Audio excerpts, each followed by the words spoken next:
All right, man. What's Thank up? you for coming. Of course. Welcome.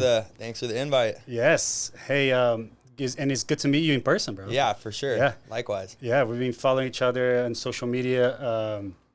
You've been in great companies. I kind of just want to pick your brain today. Yeah. About your experience, your marketing experience and like your approach to things and the things and how you got to where you are, Sure. First, you were at Tenori. Is that, how do they pronounce it? Like Tenori. Tenori. Yeah, Tenori. Pat Tenori is the founder of that brand. Yeah, so. he was the owner of like Ruka. Yeah, right? for sure. He was We all know Ruka. yeah. Yeah. Sold Ruka, started Tenori. They're doing well. How was your I guess let's start from the beginning. Like you started kind of like learning things at Red Bull, right? And then you went from there? Yeah, I guess first off, thanks for the invite. I'm not sure how I got the podcast call up, but I'm honored. I've been following your journey for sure since your time with WSL, and Thanks, man. I guess my origin is I was working at a Chick-fil-A when I was 16, just paying for my car and my bills and stuff. Like my parents were like, get a job right away, and I worked at a Chick-fil-A and was like, well, this is kind of lame. I'm about to be a senior in high school. Like, we all go to the Irvine Spectrum, right? You've been there? Yeah. And I was like, there's this cool new Hurley store at the Irvine Spectrum. Like, I'm going to go try to work there. And I walked in, I got hired like at their little concept store back when Nike owned Hurley. Right. I was just working there. And one day, like, someone came in and they were like moving the clothes around. And I was like, oh, you don't work here? Like, what are you doing? And they're like, oh, we work at corporate. And like, ever since that day, I was like, oh, I want to work like in the surf industry at corporate. Yeah. Like dream job. And so I just went on this journey, I guess, did a couple internships with Hurley, graduated college, and my Red Bull experience you mentioned, I was just like the rep in college, but great experience. So I graduated and I was either going to try to pursue that, but it was up in like Northern California, or I was going to move back home here and try to get in at Hurley, got in at Hurley, and that just kind of started a snowball effect all the way to working at Tenori, which you referenced. But What school did you go to? What college? UC Santa Cruz. Oh, you went up Santa Cruz. Yeah. Oh, you stayed surfing. You been up there? Yeah, not Santa Cruz. No. Well, I've passed through it. I've never like stayed and got to know the place. But yeah, like that was definitely when I like surfed a lot, and I was just like, I want to work in the surf industry.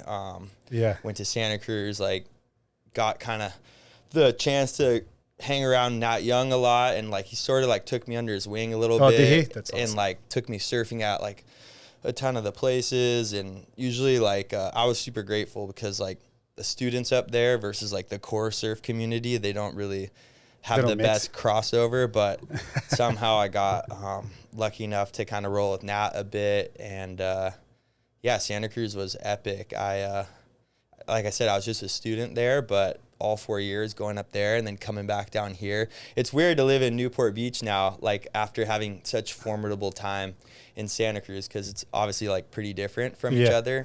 Santa Cruz and Newport Beach, but I mean, I don't know where I'm going with that, but Santa Cruz is epic. But you grew up out here. Yeah, I mean, dude, I was born in Missouri, but when I was 2 years old, my parents moved us to California.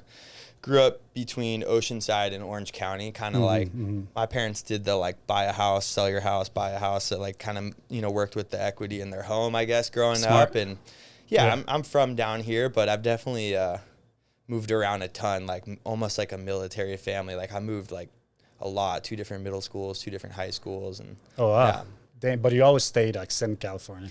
Yeah, and like I mentioned that kind of quick Hurley story, but I was always like from South County to like up here, kind of bouncing around this area, getting in my little Honda CRV, driving and going and surfing. And I'm super familiar with the area, but it's weird now that I'm 31. I'm not like from here per se. Some people are like, you weren't born here. So like, I don't know. I've been around here a while now. That's pretty much from here. Yeah, I guess. There's like people that like come here like 15, 16. I mean, I came here from Brazil. I was 17. What part of Brazil? Rio. Rio? Yeah. When's the last time you went back? I usually go once a year. I was there a year and a half ago when my daughter was born. Like, she's born over there? No, she was born here. Okay. But we went when she was like 4 months, I think. Yeah. How's that from like, you said you were born and raised in Brazil. Yeah. And you moved over here. How old were you? I was 17. Yeah, it was crazy. It's a big change. The first 2 years was the hardest 2 years of my life, like for sure. Like learning the language. When you're 17, you have all your crew already, you know? It's like, bom dia, boa noite. Yeah, exactly. You have your friends there and you're like, you miss it, but you want to be here and learning English. And I feel like you might go back. I'm just like reading your energy in your older years, maybe. I think so. Yeah. I think when I'm older, like when the kids in college and I'm kind of like chilling with my wife, you know, like we talk about that. We're like, oh, maybe when we're like older and like. I got to go there when I worked at Hurley at the tail end, and there's a whole separate podcast episode about that trip. But fuck, it was pretty cool to experience that. Did you go for like a surf event or? Well, like back in the day when Hurley was kind of at the end with Nike, they were doing this thing called the Surf Club, where they would take kids surfing with the pros. Yeah, I remember that. That's kind of like the corporate job I like wiggled into, was like an events guy. And right. I guess one day we were going to do this thing with Rob Machado at the Hurley offices. Yeah. And I think Punker Pat was going to like interview him. And I was just like, fuck, I was like 20 years old. I was the guy who would like put the Sambazons in the cooler and like put the tent up. And then like the day before the event, Punker like got sick or was like, Lape should do it or something. He gave me like a chance, and like I ended up interviewing Rob Machado on the stage in front of like all these people, like so nervous. I've never watched the video since. It's like on YouTube. I've never watched it, but like kind of did like we called it No More, where you would get like an hour with the athlete in these town hall moments, and you could kind of have these scripted questions and do a little showing, you know, play the little edit. And like from there, we went and did it with Julian Wilson on the Gold Coast, and Amayan Goodwin in New York. Yeah. And we ultimately, it led to doing one in Brazil, and then the one in Brazil kind of turned into a party, and then the projector's breaking, and people are drinking, and people are staying out late. And I'll just say, because we're going through it, like I was like the youngest, least senior person on that trip. Yeah, it went a little crazy, but that was like the origin of, I guess, me getting to this podcast interview, was like all the years I got to like intern at Hurley and work at the shops and like kind of help out, you know, and be a little shithead Grom. Like, it's funny growing up, right? Like, you look back and you're like, oh my god, like what did I do? Like, but Rio is like everything turns into a party. That's what I'm saying, man. Like, it was a party, man. That Corona was there, and it was good. And what year was that? It was 2016, 2017. Shit, I was already at the World Surf League. I remember Toledo got a interference, I think, in that year, and in the contest. Did you go to the contest too? Yeah, I was like there. We went to Saquarema and like Rio. Oh, it was Saquarema. Oh, okay. So I was already okay. I was definitely. I remember like, oh my god, I'm going. I can't believe I'm doing this. I got like a Brazil visa on my passport. Did the flight. Was just like pure like stoke. Like didn't even care. Like 15-hour flight. I was like, that was easy. All good. Like, it was cool. Yeah, man. Brazil. Shout out Brazil. Yeah. Brazil. I was definitely there, because all Saquarema events I've been to, you know, until I left. It was sick. We were taking kids surfing with like Alejo, and then going to like the favelas and doing like printing press, T-shirts, giveaways. Yeah, I remember that.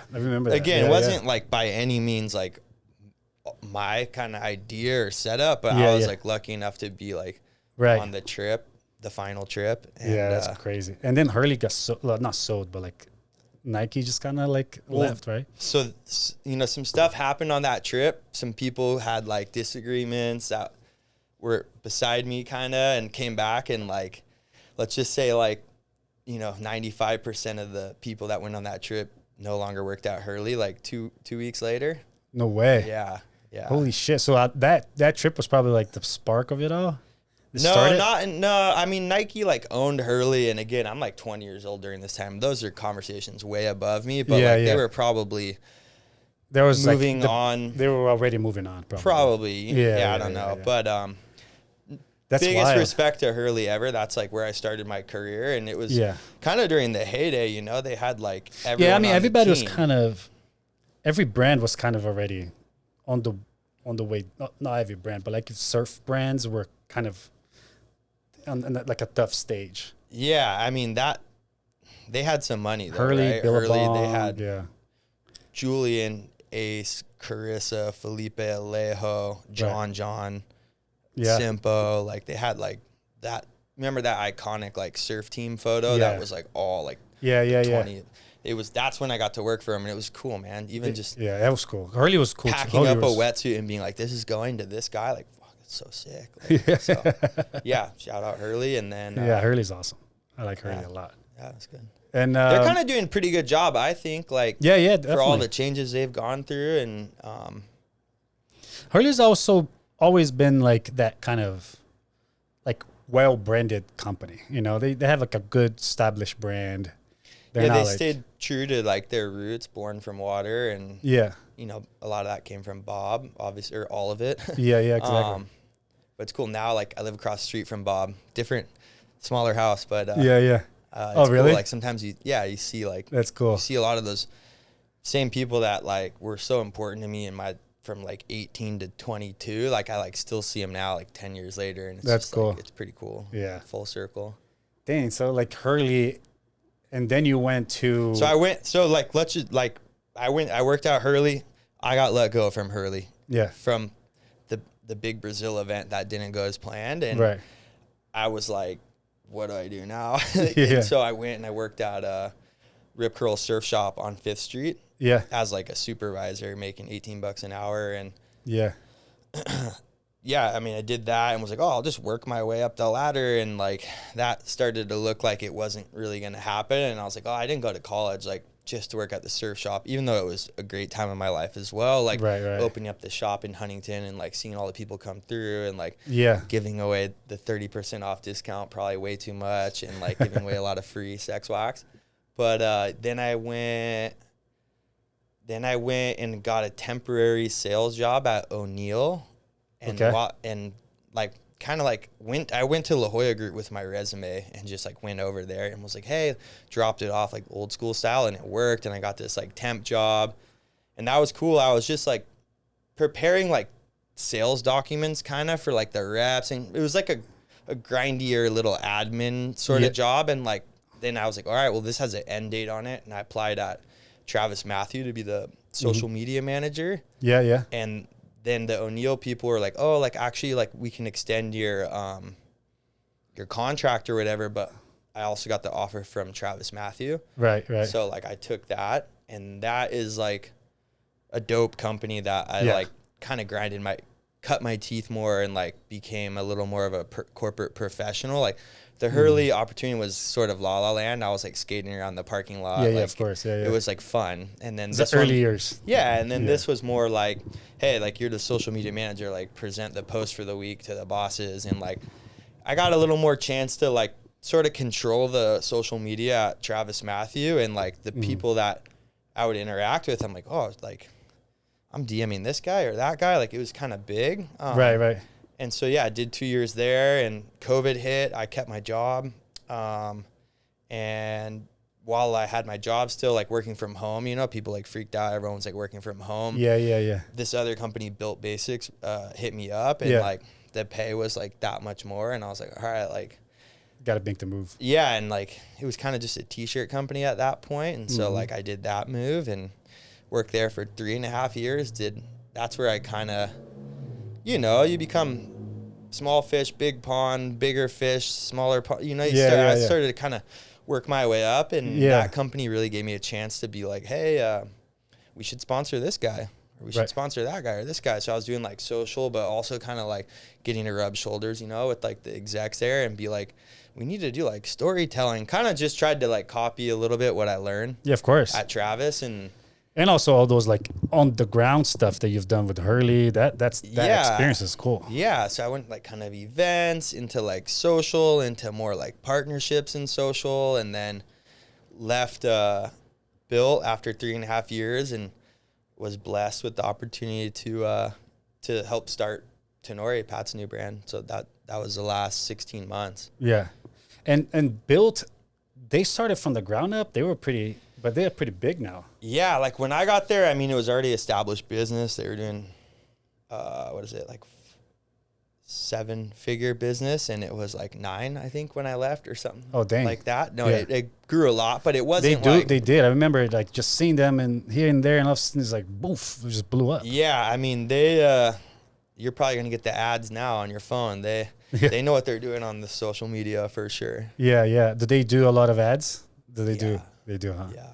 I mean, I think that's the way to go. They're like, I think like top 10% meta spenders, on really? I think something like that. Yeah, yeah. They probably are because I see them a lot. And I think that's the way to go in terms of brands, like at some point, if you want to start, bootstrapping. Sorry. Yeah, bootstrapping and like some like organic social, definitely have to do that. But at some point, if you have the money, where I learned though, like, and maybe it's wrong, but like, I used to care so much about the organic post. Right. Like, what? We shouldn't post this or we shouldn't post that. But I'm like, the paid is what people see in the partnership. So like, yeah. I don't know. That's right though. Yeah. I always say overpost. Like that's my biggest conflict with a lot of my clients. It's like, oh, so precious. They're like, I don't know. Yeah. Like, this doesn't look good or this, that. And I'm like, you only know what works posting. But then, like, when I went to Tenori, shout out Tenori, it was all about, like, kind of back to, like, no, every post does matter. Like, why are you sharing this? Like, there's a reason behind it. It's authentic. It's, not just, like, a staged e-commerce brand photo, like, stand here, wear this. It was more like, The storytelling. And, like, I intended, to carry out the vision of, like, how it should be. I think for someone like a brand like Tenori, it's okay to do that because they have so many athletes behind them. Yeah, and there's a founder story, like there's a lot of respect there. Yeah, he's already established. Very well. He doesn't care about blowing up on social. And so when you hit me up, like I'm no longer there anymore. Yeah. Startup culture, how the current economic environment is. Like I've moved on from there, but super grateful for the opportunity and like, that was, I'm grateful for the experience working there. It was a lot of work and that guy has a vision for sure. So shout out Pat. Yeah. I think they're good. I don't know how the culture is, but they seem like they have but they like a fixed, vision. And sometimes that's what you need. It's very authentic. Like all the people on that team are like ride or die. So yeah. That's hard to find. That is. Yeah, I think for them is it's okay to be precious about the post because they have a lot of backing from like athletes, marketing campaigns. Like they're definitely going into like the fighting niche. Yeah, they're killing the surfing niche. There's not a lot in there. Yeah. And especially like the fight space, which like look at me, I'm not I don't know a lot about that, but I'm definitely a fan, and like I don't think there's another brand that has that kind of presence in mixed martial arts. No, and there's some that are trying to buy that presence and authenticity, but it's hard like, to fabricate that. It's like the real deal over there. So, and I think for them it's like they just announced ideas, right? Yeah, I mean that was not crazy. To like speak on behalf of, but that's just a long-standing rooted relationship. Yeah, because Ruka. Just Pat and Nate, and again, like I would like to on this episode not like try to speak too much on behalf of them, more just like of course, this is your experience. Kind of my experience in a respectful point of view, and but like they did just do that campaign. That was one of the most recent shoots I worked on over there. That's cool. Dude, that he's a legend. He's a legend. Yeah, he's a legend for sure. Dude, I could only imagine working with him. He seems cool and very interesting. For sure. I mean, he's a dope dude. Hopefully we get there one day, but like he's in his own Mount Rushmore of, he really is. Yeah. Household name. You don't have to like fighting to know who that is. You know who that is. Yeah, and the way he did it too is so authentic. He's like not giving a fuck about anything. Like I'm just gonna be me, and I love that stuff. Like, And I also think he won the second fight or the third fight. Oh, no, second fight. Yeah, the second fight with McGregor. I think he won that one. Gosh, I remember watching the first one, winning money on betting for him. He won the first one, right? Not he won. Yeah, he won the first one. Yeah, that's correct. Yeah. My nickname from some people would be Lape Diaz. It's my last name because I would like buzz my head here and there, kind of like right now, and maybe sometimes. Yeah, he kind of has a like resemblance of him. Shout out Nate. Yeah, Nate's cool. Yeah, I think Tenori did doing a good job. They are. I talked to Pat today, so yeah. Oh, did you? That's cool. Yeah, it seems like a cool dude too. Yeah, like how was the experience? I mean, I don't want you to put in a spot of like talking, on their behalf, but like just your experience there. Like how was it like kind of coming up with campaigns and like working with cool athletes? Because they have some really cool athletes. For sure. I mean, like I just gave kind of the history of where I'd been from Hurley to Travis to BYLT. Like none of those brands are really, it was a different experience at Tenori. Like, Pat has a vision, and I was like lucky enough to kind of wind up there and just be along for the ride. And that was sort of the goal always there, was like, how can you visually help things come out in a way that like Pat would want them to be as he starts, because to be honest, like I probably applied or tried to work out Ruka like 5 times. Like I would go up to the store, and like try to go get the discounted clothes and walk in and be like, all right, what's my story if they ask like who I am, like people like, even though it probably didn't matter at the time because they're so cool, but that was like a dream kind of for someone who grew up wanting to work in the industry and then working at Hurley. It was always like, fuck, Ruka's pretty cool. Yeah, Ruka's awesome. I go work over there, but I wasn't even part of that era. I was just a fan customer, really. During the time. That must have been cool. Get that call up for Tenori. It's like it was cool. I remember, like going into my first interview, and I was like, oh my god, this is crazy. Like, this is sick. But, is the office in? It's right over here. Oh, it's right here. Yeah, it's right over here. Yeah. Oh, that's cool. How was it? How did you like? Were you nervous?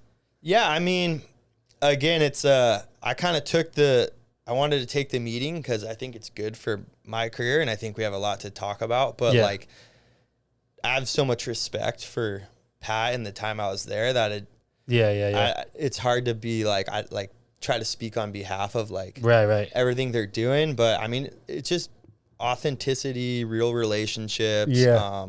It's not a 9 to 5. Like it's like you're kind of all in is the approach. And I mean that he can pick up his phone and call anyone kind of thing. And he's super cool and humble too. And it was great. It was definitely a lot of hours and a lot of time and work, but it was cool to help.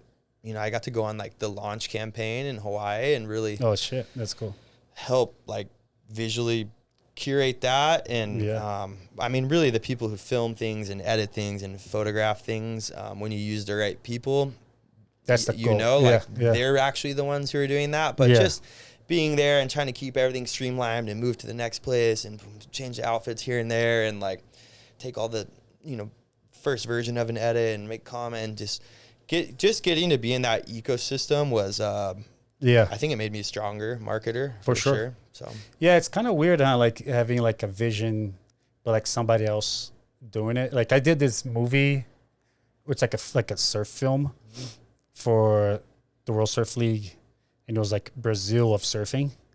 And I worked with this guy Loic. Shout out to Loic. Shout out Loic. He's a filmer. He's just like a creative genius in terms of like how he shoots, how he edits. It was basically me, him, and a writer. And we would just get on the phone every week and just chat about it. I would go and film interviews and do all this stuff. And we had to turn it around like in 2 months. And we even missed like some interviews into the movie. Like Alex Ribeiro was supposed to be in the movie. Then because we were so rushed, we were like in the middle of editing. He's like, it needs to be next week. And then just like his interview didn't get into the movie. So a bunch of stuff, you know. But I remember it's just hard to like manage everyone's schedules. So hard. And especially when they're I had surfers. shot him though. I had shot his interview and everything. And but I just remember thinking like, man, Loic made this thing come together. Like the way he edited, the way he did everything. Yeah, I mean, like when you get the right people, they just get your vision. It's easy to like make it happen. Like the movie came out amazing. And it was just like, I mean, in the beginning, it was all about like the top talent that comes out of Brazil in a surfing regard. Yeah, because you know how like from like 2015 until like 2020 something, like I think like out of 6 world champs, 4 or 5 was Brazilian. Medina, like kind of. It was like Adriano, Medina. Yeah. And then John won, and then like Medina won, again. Yeah. And then was like Italo. Toledo got and one. Then Toledo. Right. So I think out of those, it was just John and Medina, and then Italo. Yeah. You know, so up to that where the movie was, and then. Okay, gotcha.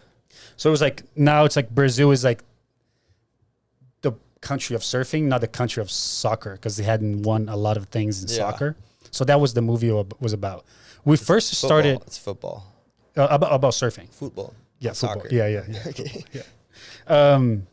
It first started like we were gonna do like a farewell to Adriano de Souza, like his story is pretty badass. Yeah, his story is badass.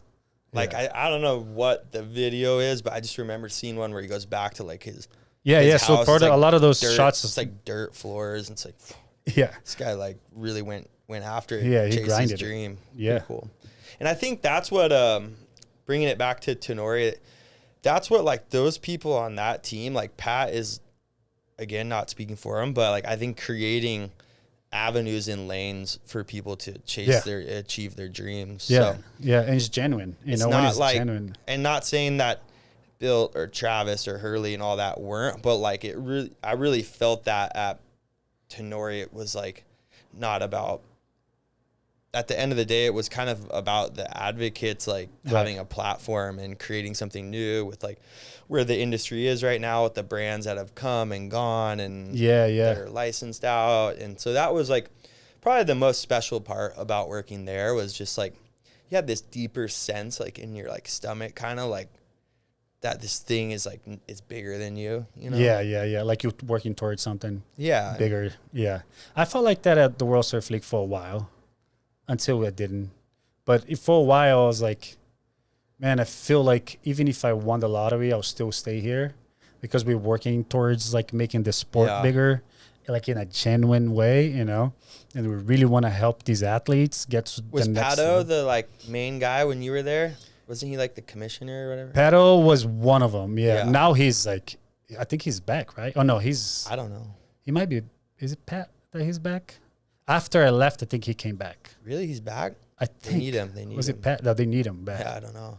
Or maybe he did. No, I think Pat was there when I was there, for sure. Yeah. There was a period of I would that was there. surf Salt Creek, like, growing up, because, like I said, for a period of time, I was living in, like, Laguna Niguel as well. Yeah. And, like, dude, I was, like, intentionally, like, going surfing, like, trying to run into, like, Pat O'Connell and those guys, kind of in those, just like, oh, this is like my dream. Kind of like achieved it a little bit, but I just remember those guys were like larger than life. Like Kolohe and Pato are out at Creek right now, and Kelly just paddled out. Like, this is crazy. Yeah. Like, yeah, it's crazy that a lot of gray pros surf Salt Creek. It's a good wave. It's a good wave. I live like 10 minutes from it.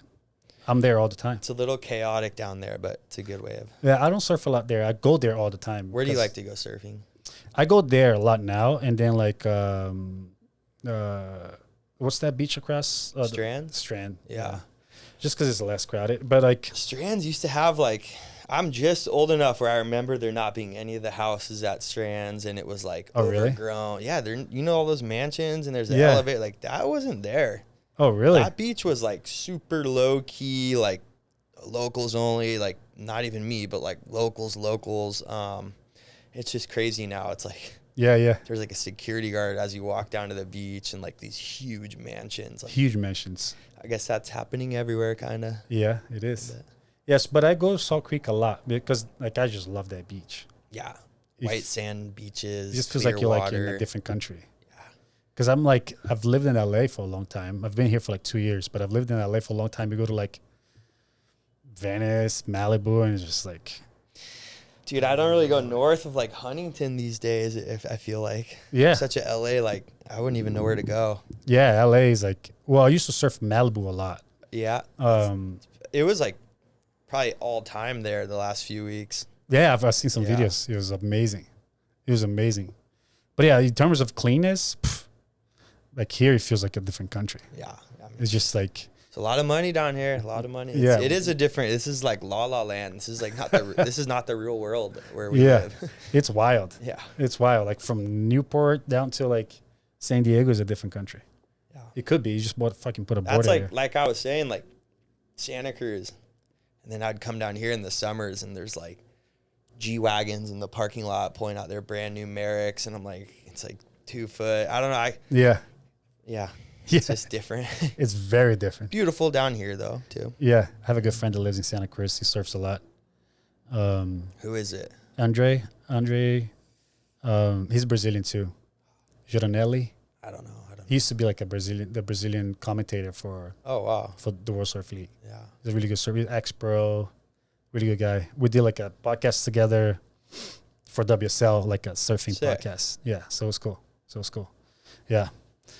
But BYLT too was like, I think in your experience was awesome to, I bet it was awesome to like see it from the ground up, because it feels like it would be similar to what I went through on the World Surf League. Like when I came on, it was popular, but it wasn't like popular, you know? Yeah. And it really like in the 8 years I was there, just kind of like there was a peak For moment, sure. you know?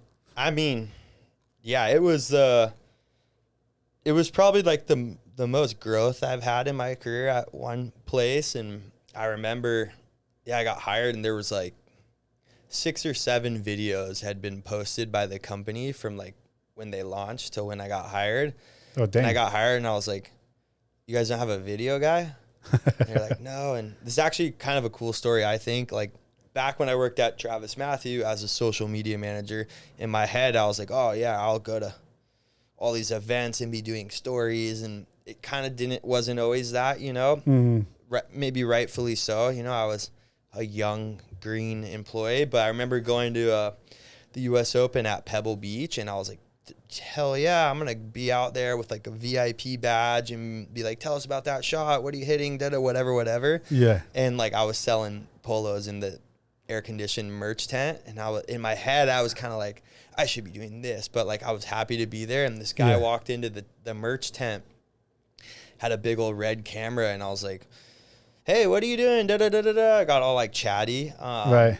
And he's like, oh, I'm shooting for American Express. And I was like, dang, that's so sick. Like, got his info, whatever, like, see ya, have a great day. And then like 2 years later, or like a year later, I got hired at BYLT. And then I said that story about like, oh, we should get like a video guy. And I hit that guy up. We ended up hiring that guy. And pretty much for the 3.5 years I worked there, like it was me and that guy going on these trips with like, whether it was a campaign or like an athlete project. And yeah, I mean, that's cool. It was, they're still on the way up, but there was a little dream run, a little glory run for sure. Fun. Yeah.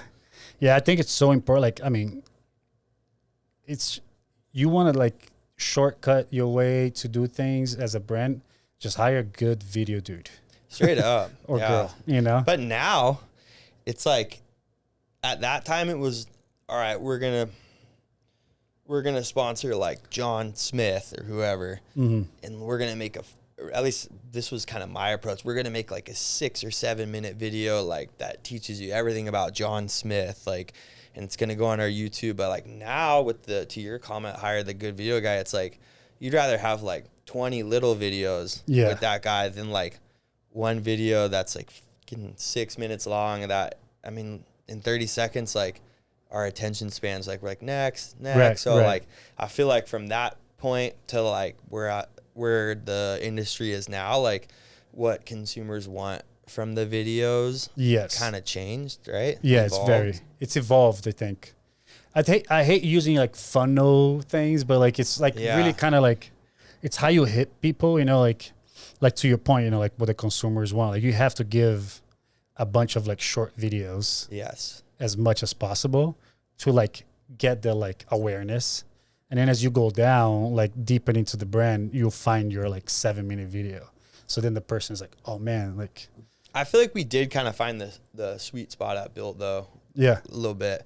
Yeah. Just like on each campaign, like we would make sure we got enough for like the longer version, but if we would also be getting like, here's a 30-second ad for this product, the 15-second cut down for this product. And like, I always try to make it a point. I feel like I helped influence this part a little bit of like getting the talent to like speak on camera versus just wear your product and like visually endorse it. To me, I think that makes me want to buy $100 pair of pants more if you give me a little bit like, this is all I wear, boom, boom, boom, and then your visuals show the guy wearing it. Oh, for sure. And it comes back like, use my code, LAPE20 or whatever. Like, I feel like we kind of found a good little sweet spot there. There's got to be that sweet spot where like you just show it visually, but you also tell a story behind it, you know, at some point. It's like different hits, you know. Because like imagine 19, you'll pay someone with 1 million followers and they'll take a photo in your clothes and it'll get 20,000 likes and this many comments. And then you're like, that's what we paid for. Right. But like at BYLT, we would like, and Tenori, we would, you know, run the ads in collaboration with those people and then have them talk about it more. Like that old model's dead, right? Like you don't want to pay like, I don't know, you could probably think of someone's name, but like those old influencer, like those people used to get paid like fat for like a post. But now it's like, no, you got to be like an ambassador. Yes. Kinda. Because he has to hit many times, you know, like back in the days, all you had to do was a post. And I think too, people were learning about it still. Like, how does this work? And now people just know, like, it's just dated, you know. You could see something fake right away. Yeah, that's the thing. Like, people are smart. Like that's paid for. That's paid for. Yeah. Excuse me. There's a YouTuber, Ryan Terhoran. He's super popular.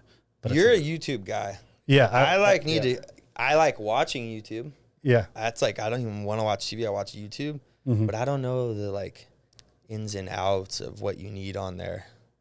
Yeah, YouTube is like, so what I like about YouTube, like people that go there go searching for something. You know, you're not getting served something. You never go on YouTube and just scroll, you know. Shout out Toasted Coffee for sponsoring the podcast today. We're going to need a couple deals sent through. Yeah. Get you a free post. Let's go. There you go. Hey, we got to call them. We should call them. That'd be cool. We just found these in the fridge. They're good, huh? Yeah, they're not even ours. There's not coffee in mine, but I don't know what's in yours. Yeah, YouTube is like, you kind of like, you go and search what you want. Yeah. And what are you searching? Me? Yeah, what are you looking at? I listen to a lot of podcasts. I do. Who do you like? I like, man, I listen to a lot of Joe Rogan. I like Rogan. Yeah. Like, that's polarizing for some people, but I'm not like a super fan though. I like the big guest. Yeah. I'm not going to lie. Like, I don't need the neuroscience always. Like, I watch like half of those. Sometimes I think but I think everybody talks about him, but I think what Joe Rogan found is that he is 100% himself in that environment.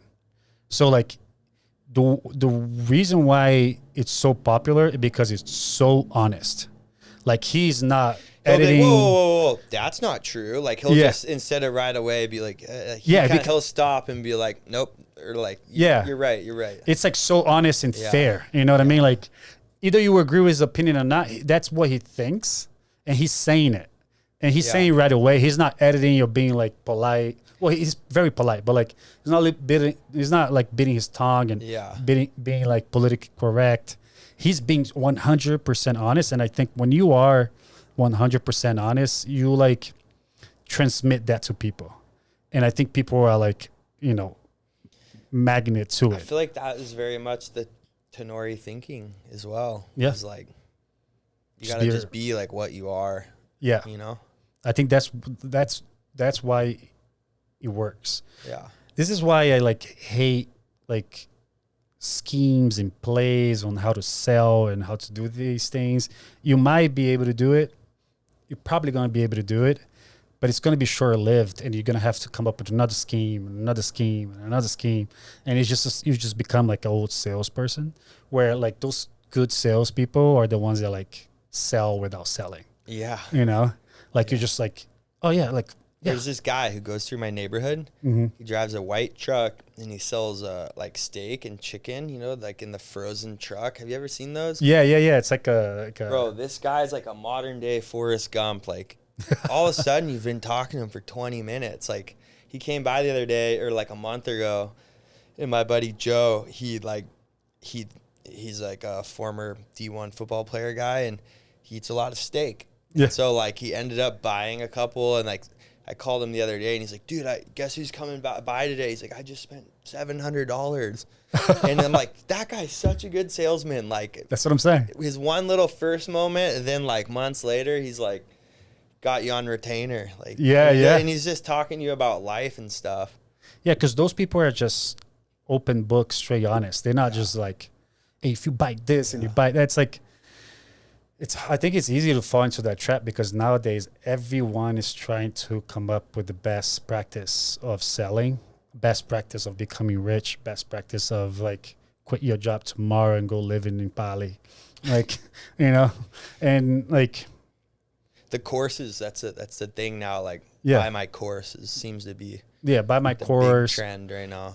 It sucks that it's like a trend because a lot of people do have some good stuff. Like, for example, like now that I have my agency, I'm like, man, I would love to get like a mentor or like a course with someone that like has done it, that has quit their job to open their own agency, and like somebody that like genuinely wants to help people. So how do you, in this new endeavor, like how does it make money for you currently? Like, or are you just more about like, let me get a high volume of guests, or are you more like trying to offer the platform for like someone who has a business? Is that like question make sense or not really? Yeah. So you mean for the podcast? So for the agency, or do you offer other services too? Yeah. So the agency, I offer like social media service and content creation. That's more like a package. Like, yeah, this is like a retainer, like your creative outlet a little bit. That's exactly it. Okay. So like, so Live Nation is my client.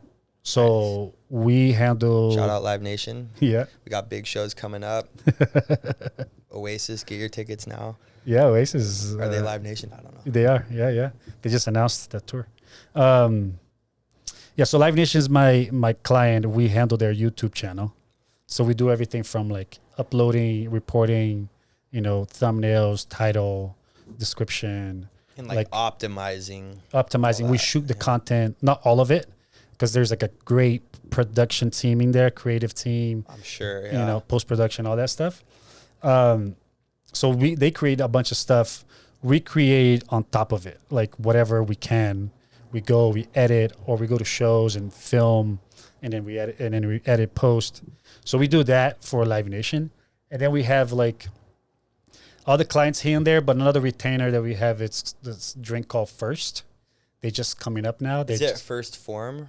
Is that? No, it's like First soda. So it's like check it out. Yeah, prebiotic, probiotic. Shout out First Soda. Yeah, First, they're great company.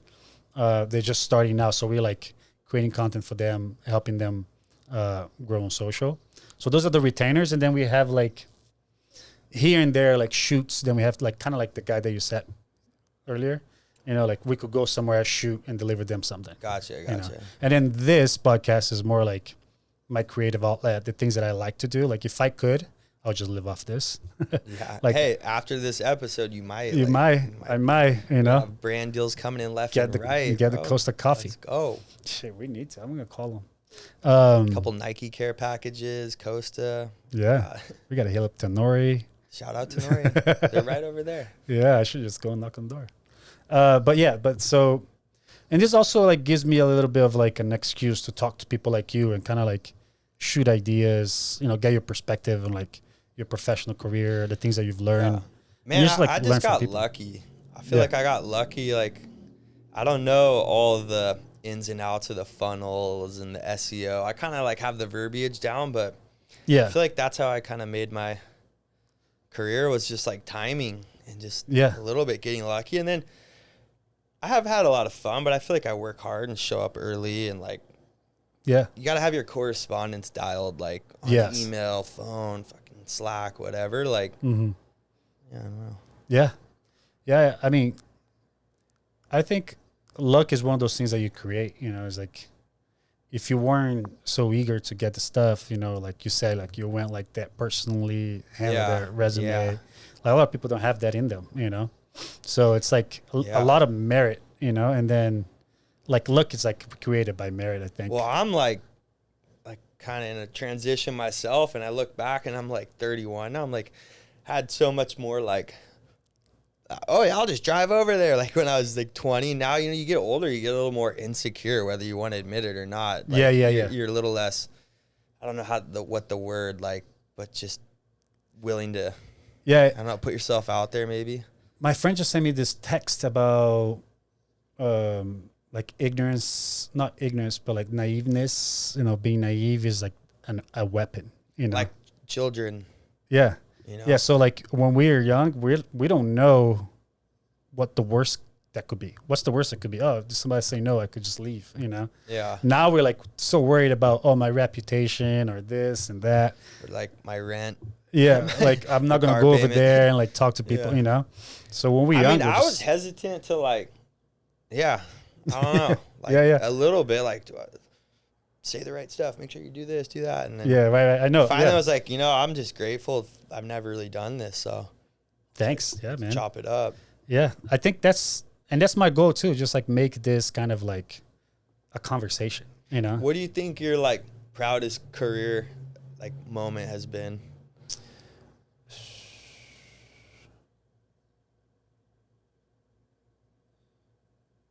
I think what I did at the World Surf League, I'm very proud of, like the growth, you know.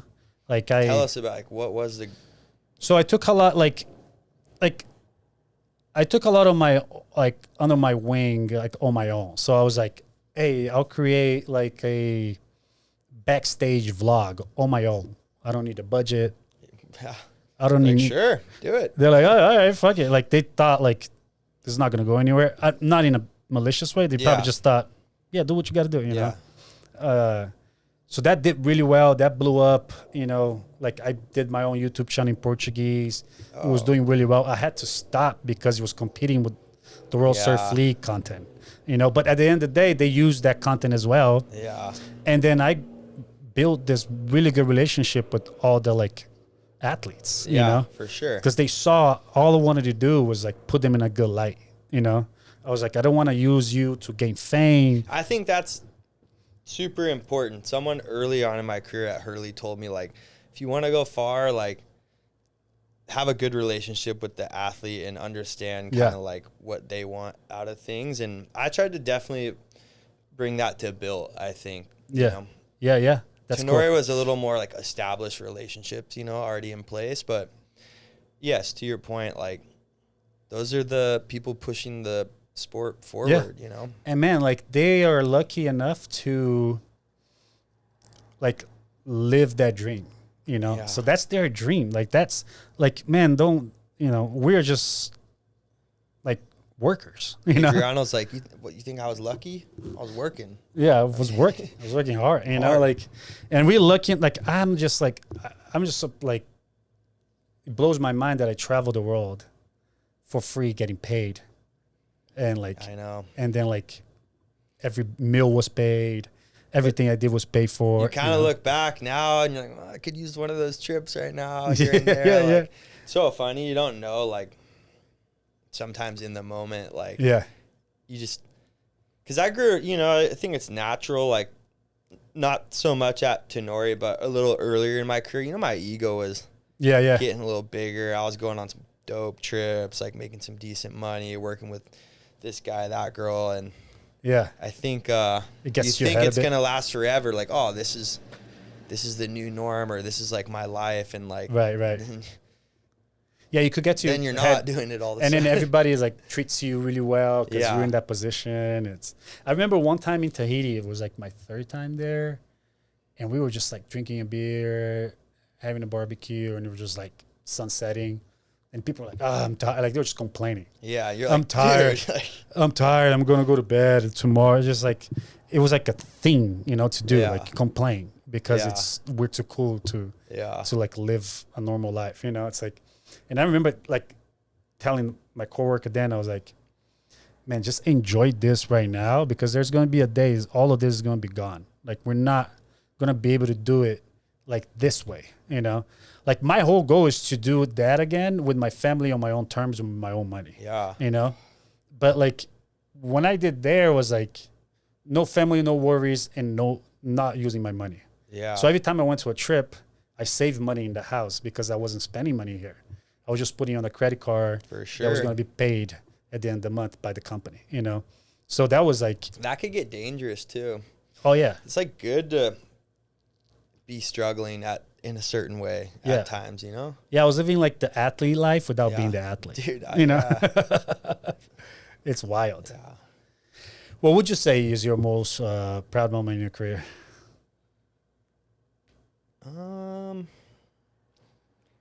It's like two of them. I guess like at BYLT, we worked with Rob Gronkowski, the NFL Yeah. star athlete, and I helped draw that contract up and make a lot of that happen. The CEO had a little relationship going on there too, but like kind of getting to really bring that to life was like a big partnership. And then we did, it was like more well-rounded than some of the other things I had done. Like he hosted the LA Bowl, this college football game at SoFi Stadium, and we had like custom jackets, and we did merch for his family business, and we did the paid ads, and we did the launch commercial with him, and it was on TV, and like That's cool. everyone freaking knows who that guy is. Like the BYLT x Gronk partnership was like, and my dad was born in Boston, and I grew up playing Pop Warner football. I'm like, dude, I like know all your stats. Like I never like fanned out really, but he was like exactly, maybe I did it a little. Yeah. He was exactly like kind of what you think he would be, like to a T, super cool, like just epic. And then launching the Tenori brand was like pretty badass, well received by like the whole industry, and kind of brought me back into like surfing more again, and reignited my love there and respect there. Cause for a while I just was golfing and like trying to like play basketball and stuff, which I love. Yeah. But like it sort of brought me back into surf. So I guess those two, and That's cool. yeah. Yeah, that's awesome. Tenori, they focus too on like a really good quality. Like, I'd never seen someone look at like fit and color and fabric and design like I have been able to see Pat do that. Like like, whoa, like all the other brands I worked at, it's like you buy this and this is the margin, and like seasons it's red and this season it's brown, and like his was like just kind of, I wasn't on the design side, but like it was pretty relentless towards like getting it right. Mm-hmm. And I think they got it right, and you can, these are Tenori shorts. Shout out Tenori. But yeah, where was I going with that? No, we're just talking about the quality, like the quality. The quality's fucked up. It's so good. It's so good. Yeah, it's mental. I saw like it's getting better too. Like the stuff coming is like good. Really? Yeah. I saw like a hoodie, and I was like, oh shit, this hoodie looks nice. Yeah, it's good. It's good. Yeah. Heavy, like super nice. Everything's to the detail. Yeah, I like that. That's cool, man. Like you did that at BYLT and Tenori. Like it's cool to like look back and the stuff that like we've done, it's like, it's like, oh man, it's crazy because you have to keep looking forward and like, okay, what else, I know, like I haven't last 5 weeks, I've been in my transition, and just been surfing and golfing, and I'm like, those are some cool times you've had. Yeah. You got your whole life to work though. So as long as you're not You don't rush it. bumming around too much, I think you'll be all right. Yeah, you know? and like pick and choose like the good thing that you be passionate about is the important thing, you know? Like, well, that's my little trap right now. I'm kind of like, you could go, it's like, you could go get a job, you could get a new client tomorrow, but is it like the right one? And that's the thing. That's the thing I keep dating a thinking girl about. just to like have a girlfriend, or do you love her? Exactly like, that. That's exactly it. Like, especially with the agency now, I'm like, keep thinking about like, I need to like filter like clients, not just say yes, which I have said no before, but I need to say more no's, you know? It's like, because then it's like, why am I doing my own business for if I'm just going to say yes to everything, you know? Yeah. So that's like that's what I'm going through now, and setting up a team, and like it's crazy. It's wild. But it's like we were saying before, it's like a scary feeling, but it's like fun, you know? It's like a challenge, you know? What do you hope people like take away from, I guess, this podcast episode, but more in general, like what kind of takeaways you're trying to put in each episode, sort of, you know? Yeah. I think my whole concept of being like Curious Felipe is like learning from people as much as possible to like inspire others, to make it easier for others to go through it. Like, I wish I knew there was a path to being your own boss, entrepreneurship earlier in my life. I didn't know. Like, yeah, I had an idea like, oh yeah, people are like own business, but that's like, well, like I think it's changed. Like, I think the older way was like, you work at Disney as the intern and you work there for 30 years until you're right. the CEO. And like, I don't know if it's really, that's not the right path. and then like some people are like, I've bounced around, but like kind of for the most part, I guess like there's some nuances. Like I've kind of gone on to a bigger thing next and grown. Yeah. And I think like, it could look like hopping around a lot, but it's like, shoot, like, no, it's growing. How you got to get paid too. You have to. Like, otherwise it's same with like your money. Like, do you just put it in an index fund right forever and ever and ever, and it yields 9%, and then you're like, yeah, that like safe way of getting money is going to work over time. But like, now there's all these people like trading crypto and so yeah, I don't know if that really relates, that makes sense. But just meaning like if you don't adapt and change to the times, but keep an old school maybe mentality a little bit, then like you're gonna get left behind. My two things for like work that I've always thought about, but like just so for the podcast, what I want is like for people to have like examples of other people so they can choose their path. Yeah. Because when I was younger, I didn't know there was a path to like entrepreneur. I thought it was like, for some reason, it was like, my head was like really hard, which is really hard. But like, I've always thought was like, oh, those are like old money people. Yeah. You know, those are like the Coca-Colas and they're now like. More than ever, like, no, like it could be the kid down the street. Yeah, anyone can be. Blows up. So I just want to talk to as many people as possible. Either they're like in their corporate life or in their like own business life. So other people could see like, oh, there's like paths to these things, you know, and get inspired by people and like learn from them so they could pick their path, you know? This is my, like, if I could leave any nugget, like, towards my little bit of success that I've had is start in retail. Like, if you work in retail, you know, as a grom, and you're selling the clothes at this or that shop, like, I just think it can take you a long way. Like, you know, you can't really just start in sports marketing unless you're like, the boss's like nephew or whatever. And that's not a reference to anything, but like, like I did kind of grind it up. You know, like I won like sales contests, like folding t-shirts and showing up and like people walking in the store being like, hey, being a little different, vocal, and like kind of try hard. But like, I don't know. I just think like you don't go like, you're not the like executive vice president of marketing for Lamborghini without like maybe ever selling like like this a Ford or something exactly in your career. It's like being able to like talk to people, you know, like sell to Yeah. people, you know, like in a like genuine way. And I But think that also, retail like, experience is great. identify like kind of your entry point. Like Yeah. I for sure was like, I want to work at like a surf brand, and so like I got into the store, and then I did it in 4 internships, and then I got like my event That's job, smart. and then the event job with. Then all of a sudden I got to interview Machado, and then boom, boom, boom, boom, boom, boom, boom, boom. But like it all kind of started from like folding the T-shirts first. Yeah. So. Yeah, I think that's a great reference. Like you get to learn so much. Yeah, I worked at what was it called? It sucks though. Yeah, it kind of Sorry. sucks. No, it kind of sucks. Yeah. Cut that part out. But like, definitely remember like, oh, my people coming to the store and just all this Yeah, shit. and And you're just like folding it all perfect. I worked at like a sports. I forgot what it was, but it's like it went bankrupt. But it's like kind of like the Target of sports. I forgot it was like Sports Sports Mart? Chalet? Sports Chalet.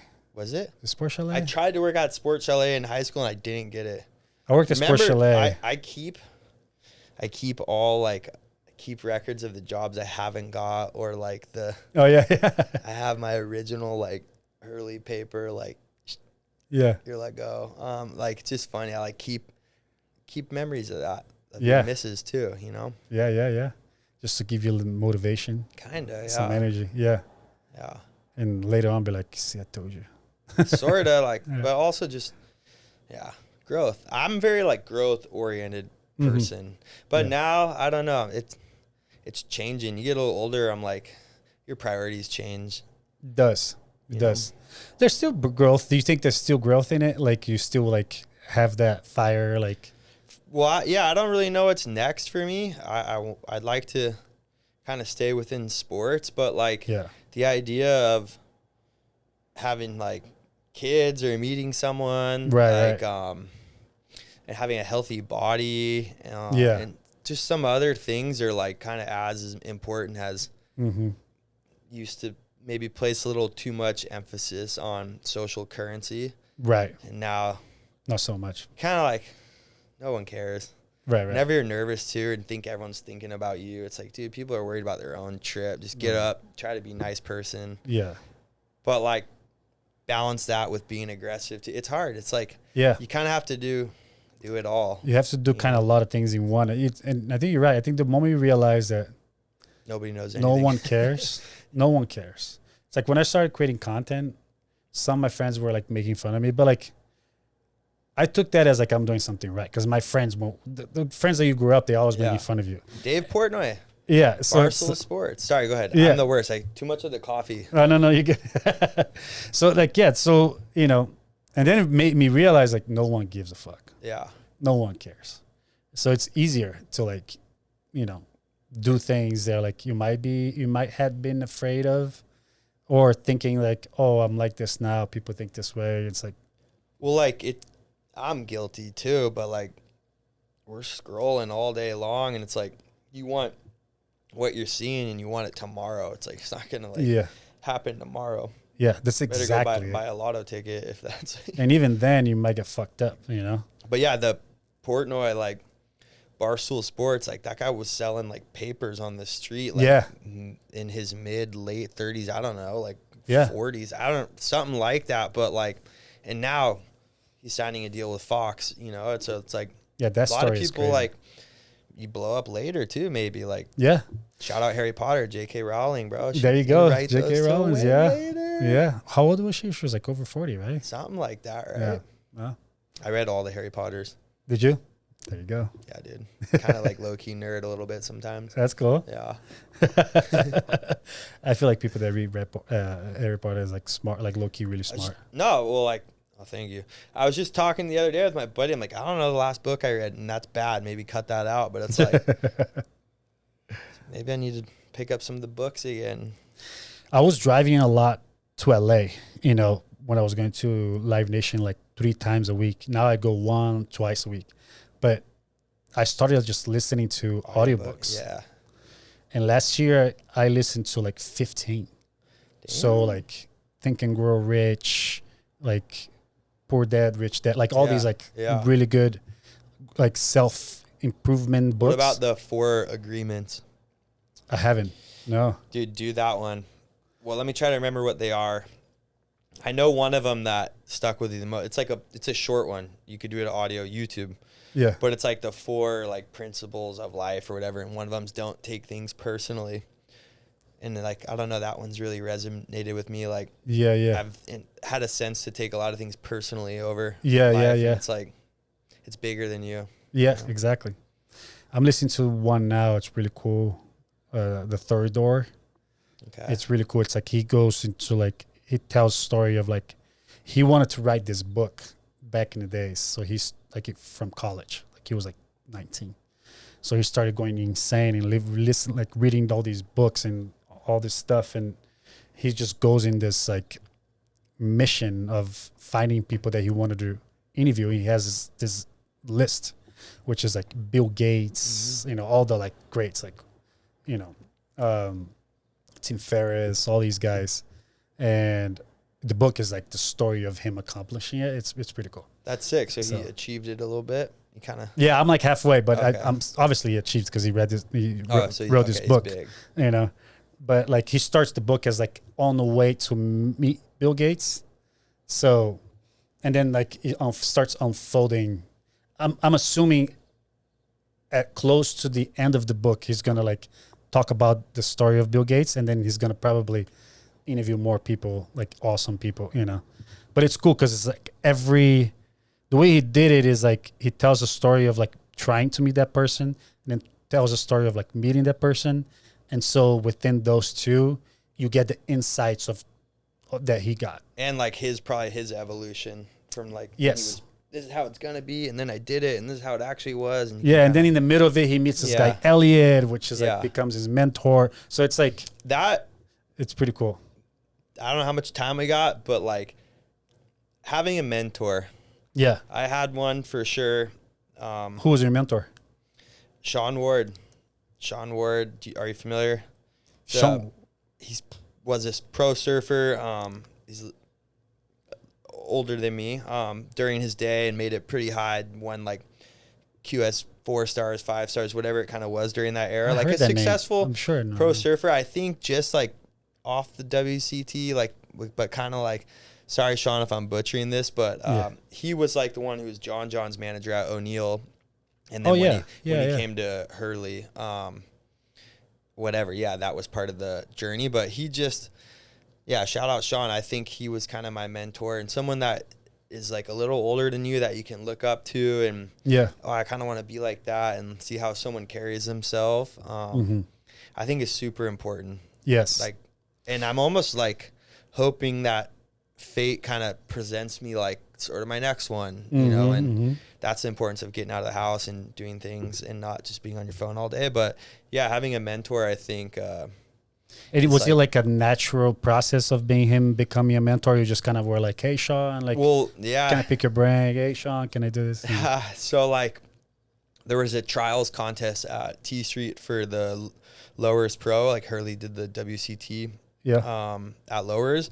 And like, I was just like at that era, like I said, kind of like the Grom, like helper, set up the tent and all that. And like, but like Sean would come and like other executives. And I was like, oh, those guys are so cool. Like, I need to be like those guys. And I had long story short, I helped call a heat one time just because like someone needed a break. I'm talking like, this is like a little scrappy trials contest, not like, and like I was calling a couple scores and like betting him like, oh no, it's this score or that score. And that's how it became natural after that. But like, I guess I put myself out there first to kind of like show like interest or whatever. Yeah. But having a mentor, I think that's important. It's so important. And the CEO of BYLT during my time there, younger guy who's done well for himself. He was, very much a mentor as well. And even Pat, Pat was pulled like in a lot of different rooms I wasn't always in, but like he was mentor-esque, like put yourself around people that you want to be like. And this is sort of obvious and it'll sort of rub off on you. Or go surfing with people better than you, work out with people stronger than you, like get in rooms. Like if you're the smartest one in the room, like you're in the wrong room kind of thing. Yeah. So. Yeah, and just kind of like what you said, just like putting yourself in situations that could like activate other situations that could be better, you know, and yeah, and not being afraid of asking questions. You know, like, I feel like these people that have done it, they're so open to talking about things. If you generally ask questions like, hey man, like, can I ask you this? that's like, true. I agree. Like, could I do this? Could I do that? And they're generally like stoked to help you with your questions, you know. It's hard too though. Like you can't overdo it either. You can't overdo You're kind it. of like, all right, dude. Like, yeah, you clearly know what you're trying to get out of this. You kind of gotta just. And sometimes you want something so bad, but you can't jeopardize like the opportunity you might get over here by like trying to ask for it here. So like, there's a difference between, I think, asking for something than asking about something. You know, it's like, that's a good nugget. If you want to clip that one up, clip that's up. A good one. There's a difference between asking for something than about something. Yeah.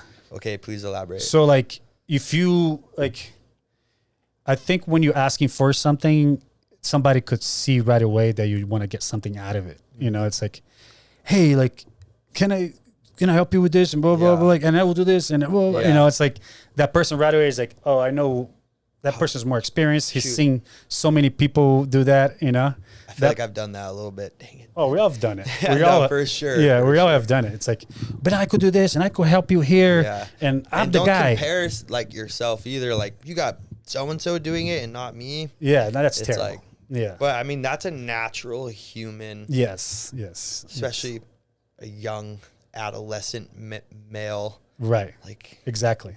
And then asking about something, it's like, hey, like I'm new to this, you know, like any way you could give me a little advice. Yeah. On how I can improve over the course of like a year. You know, and that person is like, oh, he actually wants to improve. Yeah. Not like, give me this tomorrow, like you're saying, like we all think that way. You know, it's like, how can I get that tomorrow or next week or the next promotion? You know, it's like, how can we just, that's what I'm going through now. It's like, how can I get people that have done agencies and have done, you know, quit their really good job? You know, like Live Nation is really hard to get fired from. And that position I was at, it was like well established. My team was great. I love my boss there. Like I wasn't very creative as I would like to be, but everything else was cool. So I just really wanted to like. Wait, so did you get fired? No, I left. You left. Yeah. So I like came up to my boss then and I was like, hey, I really want to do my agency. She knew because we talked about it. She knew right away. She was like, you're quitting. She knew that I always wanted to do my agency because when I got the job there, I was kind of like pitching my agency. And she's like, no, I'll just hire you full time. But so she knew that one day would come, you know. So 2.5 years later, I was like, hey, I think it's time for me to try my agency. Would you be okay? So how long have you been doing the agency? 4 months. Just 4 months. Yeah. What episode is this? 5 of the podcast? 10. Let's go. 10. Number 10, baby. Episode 10. There you go. Get curious. Episode 10. Then I got to get 100 episodes. That's my goal. 100 episodes. 100 episodes before I like. Well, you could bring me back around like 48 or something. Yeah, just like, yeah. You know, do it again. Hopefully, got some more exciting, you know. Yeah. Updates coming as well. It will be. There will be. The next one will be with you. Will be awesome. It'll be cool to be like now, like before and now. Yeah, you know. Yeah. It'll be cool. Oh man, I'm grateful, not only for this opportunity, just to. I think it's healthy to kind of. I was like, yeah, I want to do this. Like, it's cool, and there's kind of no such thing as bad press or whatever. Like, I was like, let's go, let's do it. But just be grateful. Like, you know, there's times where I didn't even realize how much was given to me. Right. And looking back, I'm just like, whoa, dude. Like, you could be a lot worse. So. Oh yeah. Be grateful. Ask questions. And how much you accomplished too. Like I always think about that. Like man, like I was always grateful, but also like we did that. You know what I mean? For real. Like it was like nothing was given, you know? Even Tenori, it's kind of like, oh, you're not there anymore. Like it wasn't that long, it was less than 2 years, but it's like, well, we launched a brand, like all that content you saw, you know, like setting up this, it was a true startup experience. Like BYLT was a small company when I joined, but Tenori was like a startup Yeah, it was like from zero. Like, it wasn't just like, what am I posting today? It was like, go put this, help build this desk or something, like set up the building, Really? you know? Like, I mean, that's sick. like, it was like startup. Yeah. Damn, from literally from the ground up. Like, I was the first employee. It was you the first employee? Yeah. Oh shit. Well, there was like some more executives, I think. Yeah, they had the executives, but like the employing side. Yeah. Oh damn! So you came into the office, was nothing there. Literally. Damn. Literally. So you had to build the office, build I the mean, social. like not everything on my own, but no. like, I mean, yeah. you were, of course. Yeah. Like you were Yeah. there, like in the beginning of the company. That's awesome. Just like going from Live Nation every day, that office, and then your agency, you're like, oh, yeah, what I do now. maybe right away you want like episode 1 of the podcast, but like you're like, first I gotta set up my trademarks or my website or all my social channels. Yeah. Yeah, it's wild. There's a lot to do too. So, but yeah, man, thanks for coming, man. Yeah, my really pleasure. Appreciate it. I appreciate it. Congrats on all your success and keep it going. Super grateful for the opportunity, and I guess just stay curious, everybody. Yes, sir. Just remember, ask questions, find a mentor, be grateful, enjoy the journey. What else do we got in there? Be grateful. Stay in the water. Stay in the water. Stay in the water. Take care of your body. Take care of your body. And work with people that are better than you. Yes. But yeah, man, I'm grateful that you came here. Okay, last thing. Go ahead. Let's bring it back to surfing real quick. Who's gonna win the world title? The world title this year? The world title. I hope it's Yago. He's sick. I'm goofy. Shout out Yago. I'm goofy too. Let's go. Yeah. It all depends how he does on Tahiti, you know? Yeah, that's what's next, huh? Tahiti, yeah. Dude, I need to go there. That's another cool thing. Amio Cermak, the Tahitian pro surfer over there, that was a cool. That was a proud moment too. Like, he got that huge bomb at Tenori, and like he had just joined the team, and like he was also at BYLT too. So I got a lot of crossover with him. Love that kid. And yeah, he's the purest soul, like the happiest. So that was just another cool experience for me. I brought that up because Tahiti's next. Like, I need to go there. You've been there. Yeah. I almost booked a ticket to go now. I need to go there during the event. I was like, you know what? I miss it so much. I'm going to go take my family and then just watch the event and work from there. Sounds so chill. I was like, it's just too pricey to do it. Like, yeah. Then I'm going to get there. Maybe Salt Creek for the weekend instead. Yeah. The contest on the iPad. We might go to Costa Rica instead. Oh, there you go. Costa Rica is a little bit more. It's cheap. It's cheaper. It's closer. Yeah. There's like Wi-Fi. In Tahiti is like not a lot of Wi-Fi, you know. Maybe that's good though. It is, but now with my agency, I need to be with my client. The number one thing I need is the Wi-Fi. Yeah, that's the number one thing. Well, appreciate it, man. Thank you, man. Appreciate you. Thank you so much. Thank you.